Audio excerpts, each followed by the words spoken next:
Здравствуйте, уважаемые коллеги! Я рад приветствовать вас на секции «Сон и стоматология». Хочется отметить, что появление такой секции является некой вехой в развитии российской сомнологии, так как в более развитых странах стоматологическое направление уже давно отделилось от общей сомнологии и образовалась полноценная специальность, которая называется Dental Sleep Medicine или стоматологическая медицина сна.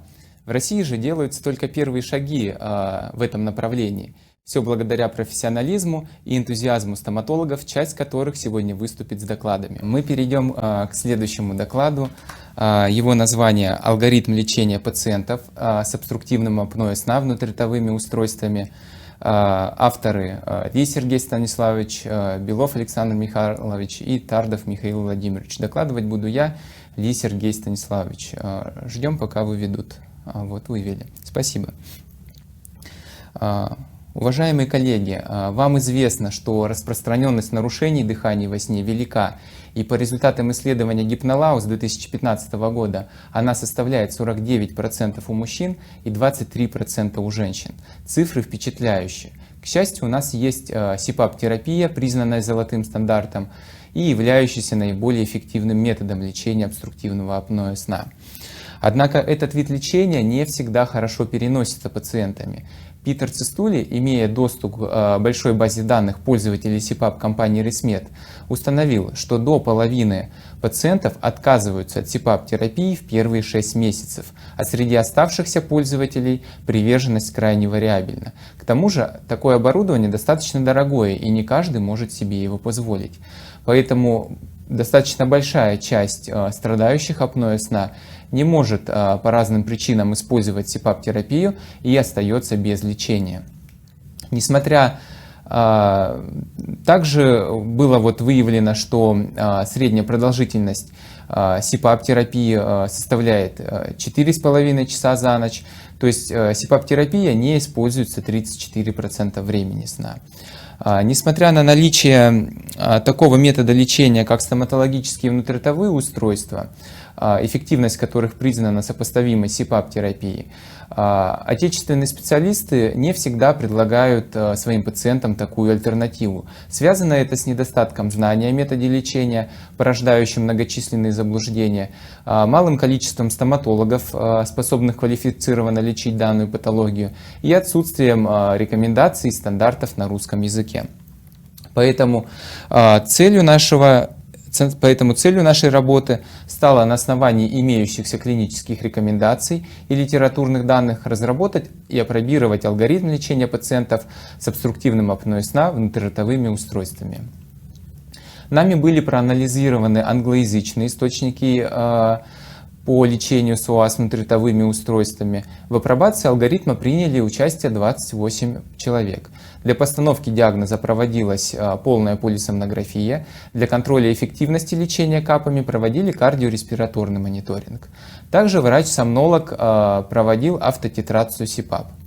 Лечение проводилось с помощью индивидуальных настраиваемых внутриротовых устройств, выдвигающих нижнюю челюсть. Обзор литературных данных позволил сформулировать ключевые положения по эффективности внутриротовых устройств. Стоматологические устройства эффективно снижают индекс апноэ-гипопноэ в среднем на 13,6 событий в час. Индекс десатурации снижается на 13 событий в час, а минимальная сатурация кислорода в крови увеличивается на 3%.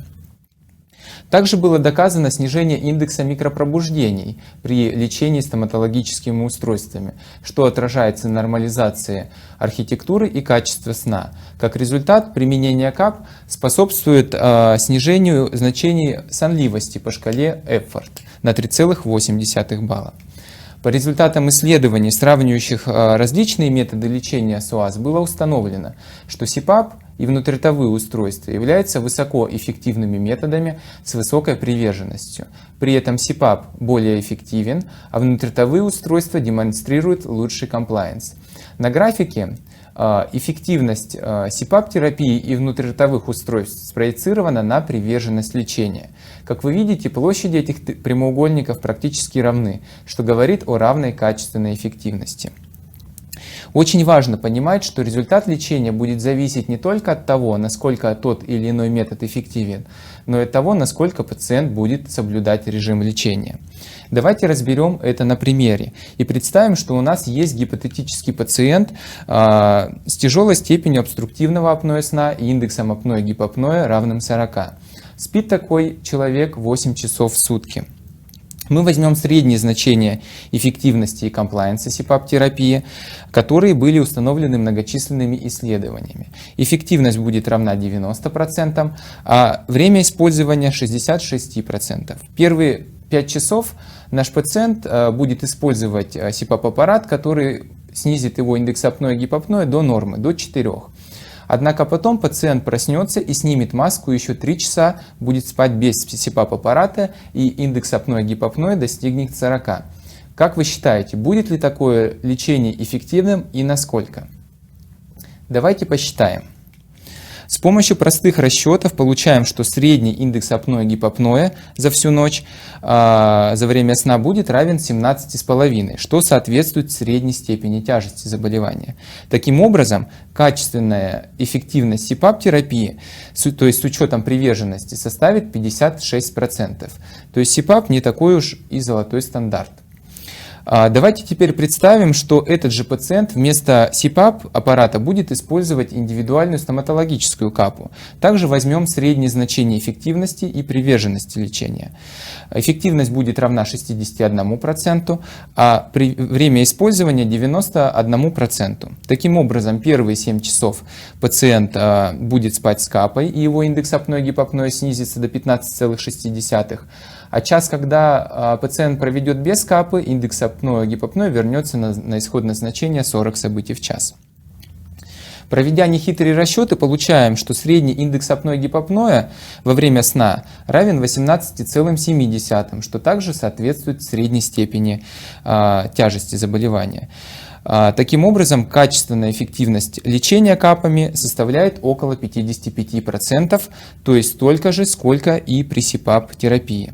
Естественно, что это цифры усредненные, и качественная эффективность СИПАП-терапии может быть повышена за счет более тщательного отбора кандидатов, а также тщательной настройки оборудования и подбора маски. Однако и в случае с капами мы можем значительно повысить эффективность лечения благодаря такому же грамотному отбору кандидатов, тщательной настройке и добавлению при необходимости комбинированной терапии.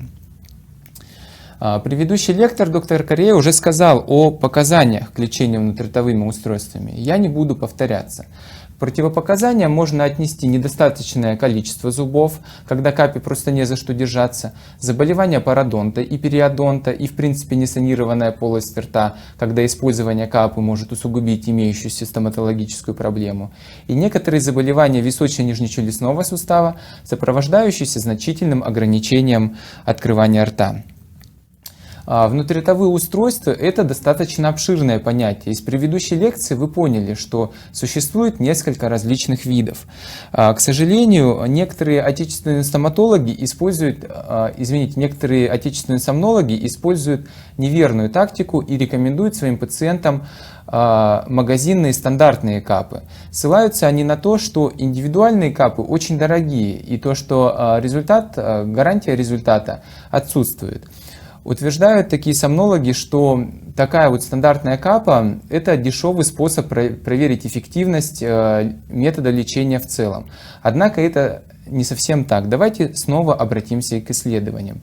Было установлено, что стандартные магазинные капы снижают индекс апноэ-гипопноэ незначительно, всего на 6 событий в час, что примерно в 2 раза ниже, чем при использовании индивидуальных устройств. Кроме этого, приверженность к лечению стандартных кап ниже, чем у индивидуальных. Их использование часто сопровождается дискомфортом из-за того, что заготовка не соответствует размеру зубных рядов. По этой же причине такая капа плохо держится на зубах. Точно установить положение нижней челюсти пациенту самостоятельно практически невозможно. Поэтому при использовании такой капы возникают побочные эффекты. Исходя из этого, можно сказать, что такие стандартные магазинные капы не рекомендуются к применению даже как дешевое устройство для прогнозирования эффективности лечения в целом. Для большей убедительности и наглядности приведу конкретные примеры. В России на сегодняшний день доступны несколько видов КАП. Это стандартные нерегулируемые стоимостью от нескольких сот до нескольких тысяч рублей, стандартные регулируемые стоимостью от 7 тысяч рублей и индивидуальные регулируемые стоимостью от 30 тысяч рублей. Что будет, если пациент купит первый тип КАП, стандартную нерегулируемую? КАПа может сразу не подойти, и никакие подгонки не исправят ситуацию. В таком случае человек просто не будет использовать эту капу. И поверьте, это не самый худший вариант. В другом случае покупатель сможет подогнать такую капу под свои зубы и, вероятно, почувствует улучшение дыхания. Однако в отсутствии регулировочного механизма покупатель не сможет достичь максимального эффекта от такой капы. А при длительном использовании практически со 100% вероятностью пользователь получит осложнение со стороны зубочелюстной системы в виде смещения зубов, изменения прикуса или дисфункции височно-нижнечелюстного сустава. Все это потому, что такая капа оказывает постоянное неконтролируемое давление на зубы. Поэтому сомнолог, порекомендовавший такую капу, окажет своему пациенту медвежью услугу. В случае со стандартной регулируемой капой шансов, что она не подойдет, меньше, но все же они есть. Производители намеренно сделали такую капу побольше. Тут применима аналогия с обувью. Если обувь вам мала, вы ее носить не сможете, будет больно. Если же обувь большая, будет не так удобно, но все же ходить вы с ней сможете. Так и с этой капой. Большей части пациентов такая капа подойдет, а благодаря наличию регулировочного механизма пользователь сможет увеличить ее эффективность в устранении апноэ и храпа. Однако из-за своих огромных размеров такая капа будет занимать слишком много места в полости рта и оттеснять язык. Поэтому не получится достичь максимальной эффективности от этой капы. При отсутствии контроля стоматолога также остается высоким риск побочных действий. Поэтому и такая капа не рекомендуется к применению. Третий вариант с капой, если пациент обратится к стоматологу для изготовления индивидуального внутриротового устройства. Шансов, что такая капа не подойдет, нету. А при наличии высокой квалификации стоматолога и точной тщательной настройки устройства будет достигнута максимальная эффективность при минимальном риске побочных эффектов. И такая капа будет максимально комфортна. Подведя промежуточный итог презентации, можно сказать, что внутриротовые устройства являются достойной альтернативой СИПАП-терапии, и качественная эффективность этих методов примерно равна. Капы показаны не только при неосложненном храпе и легкой степени СОАС, но при средней и тяжелой степени заболевания. И предпочтение стоит отдавать индивидуальным регулируемым стоматологическим устройствам, и не стоит рекомендовать дешевые аналоги. На основании данных литературного обзора, частично представленных выше, нами был разработан алгоритм лечения пациентов с СОАС внутриротовыми устройствами, который включает несколько этапов: диагностику с определением тактики лечения, инициацию лечения стоматологическими капами и контроль эффективности лечения. Первым этапом является диагностика, которую проводит врач-сомнолог. По результатам ночного исследования сна определяется степень тяжести заболевания, в зависимости от которой сомнолог определяет дальнейшую тактику ведения пациента. Независимо от степени тяжести, врачу-сомнологу следует дать пациенту общие рекомендации по изменению образа жизни. При легкой степени тяжести СОАС мы рекомендуем сомнологу направить пациента на консультацию к отоларингологу с целью определения целесообразности хирургического вмешательства и оценки носового дыхания, а при необходимости для восстановления носового дыхания консервативными методами, а также направить пациента к стоматологу, который определит возможность изготовления внутриротового устройства и его вероятную эффективность. При средней степени тяжести сомнологу рекомендуется предложить пациенту пробную СИПАП-терапию и направить пациента к отоларингологу и стоматологу для тех же целей, как и при легкой степени. При тяжелой степени врачу-сомнологу следует инициировать СИПАП-терапию, а в случае ее безуспешности направить пациента к отоларингологу с целью повышения комплаенса путем устранения проблем с носовым дыханием и к стоматологу для определения возможности использования внутриротового устройства и его вероятной эффективности. Давайте разберем второй этап — стоматологическое лечение апноэ. На первичном приеме стоматолог проводит анкетирование, опрос, осмотр, анализ дополнительных методов исследования, определение прогнозируемой эффективности лечения капами, выбор конструкции внутриротового устройства, снятие оттисков и регистрация терапевтического положения нижней челюсти.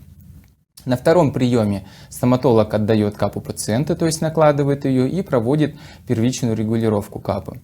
Последующие приемы стоматолог контролирует, проводит контрольные осмотры и при необходимости регулирует капу. Анкетирование необходимо для оценки исходной ситуации и последующего контроля лечения. Так оценивается сонливость по шкале Эффорт и заполняется шкала дискомфорта. Это необходимо для оценки побочных действий. Во время опроса важно узнать, что беспокоит пациента от него самого, а не из заключения сомнолога. Во время осмотра определяется рост, вес, рассчитывается индекс массы тела, измеряется окружность шеи. Оценивается пропорциональность лица, носовое дыхание, проводится пальпация жевательных мышц. Очень детально исследуется височно-нижнечелюстной сустав и его функционирование. Определяется прикус, форма и размер зубных рядов и другие стоматологические параметры. Обращают внимание на свод твердого неба, степень визуализации ротоглотки по малампати, мягкое небо, язычок, его форму и длину и размер языка, а также миндалины. Далее стоматолог анализирует результаты дополнительных, то есть не стоматологических методов исследования. Детально изучаются данные ночного исследования сна. Очень полезными являются результаты автотитрации СИПАП или слип-эндоскопии. При необходимости врач-стоматолог может направить пациента на рентгенологические методы исследования. После сбора и анализа всех данных стоматолог должен определить прогнозируемую эффективность устройства. Так как же определить, кто будет хорошим кандидатом для лечения капами, а кто нет? Многочисленными исследованиями были установлены факторы, способствующие большей эффективности лечения внутриротовыми устройствами. Их можно разделить на группы: антропометрические, анатомические, функциональные и результаты полисомнографии. Согласно этим данным, идеальным для лечения капами будет пациент молодого возраста, женского пола, с небольшим индексом массы тела и окружностью шеи, с коротким мягким небом, с ретрогнатией, с обструкцией на уровне ротоглотки, со свободным носовым дыханием, с низким индексом апноэ-гипопноэ и с позиционной зависимостью обструкции. Однако даже учет всех этих факторов не дает стопроцентной гарантии в прогнозе лечения. Далее стоматологу необходимо подобрать оптимальную конструкцию капы. На этом этапе также учитывается ряд индивидуальных особенностей пациента, которые соотносятся с достоинствами и недостатками каждой из кап. Хочу сказать, что идеальной конструкции внутриротового устройства нету, поэтому стоматолог должен иметь несколько вариантов на вооружение. После того, как внутриротовое устройство выбрано, его дизайн согласован, пациент подписывает информированное согласие, в котором четко прописаны пункты, указанные на слайде. Пациент также информируется о возможных побочных действиях. К краткосрочным побочным действиям относят повышенное слюноотделение или сухость во рту, неприятные ощущения или болезненность в зубах и челюстях. К долгосрочным относят изменения прикуса и смещение зубов. Однако риск долгосрочных осложнений сводится к минимуму благодаря регулярным осмотрам, а большинство краткосрочных побочных действий не требуют лечения и проходят самостоятельно. После этого мы можем приступить к снятию оттисков и регистрации прикуса. Далее слепки передаются изготовителю, который изготавливает внутриротовое устройство и затем передает капу стоматологу. Схема лечения внутриротовыми устройствами выглядит следующим образом. После наложения капы в течение 1-2 недель следует период адаптации, когда пациент привыкает к капе, и мы не выдвигаем челюсть, не проводим выдвижение нижней челюсти. После того, как пациент полностью адаптировался, мы начинаем настраивать капу и оцениваем результат. После достижения субъективного положительного результата или максимального выдвижения нижней челюсти пациент отправляется к сомнологу для объективного подтверждения эффективности КАПы, по результатам которого определяется дальнейшая тактика ведения пациента. Если исследование сна подтверждает эффективность КАПы, стоматолог проводит динамические наблюдения каждые 6 месяцев. Если терапевтический эффект не достигнут, стоматолог продолжает настройку КАПы, а при ее невозможности совместно с сомнологом решают дальнейший алгоритм действий. Представленный алгоритм был апробирован нами на 28 пациентов. К нам обратилось 20 мужчин и 8 женщин с жалобами на храп и остановки дыхания во сне. После консультации сомнолога все пациенты прошли полную полисомнографию, по результатам которой у 3 человек был диагностирован СОАС тяжелой степени, у 14 средней, у 11 легкой. Средний индекс апноэ-гипопноэ составил 18,6, а индекс десатурации 10,9. Пациентам с тяжелой и средней степенью была проведена автотитрация СИПАП. Средний уровень лечебного давления составил 10 мм водного столба. Однако по разным причинам эти пациенты отказались от использования СИПАП-терапии, поэтому все 28 человек были направлены на консультацию к отоларингологу и стоматологу.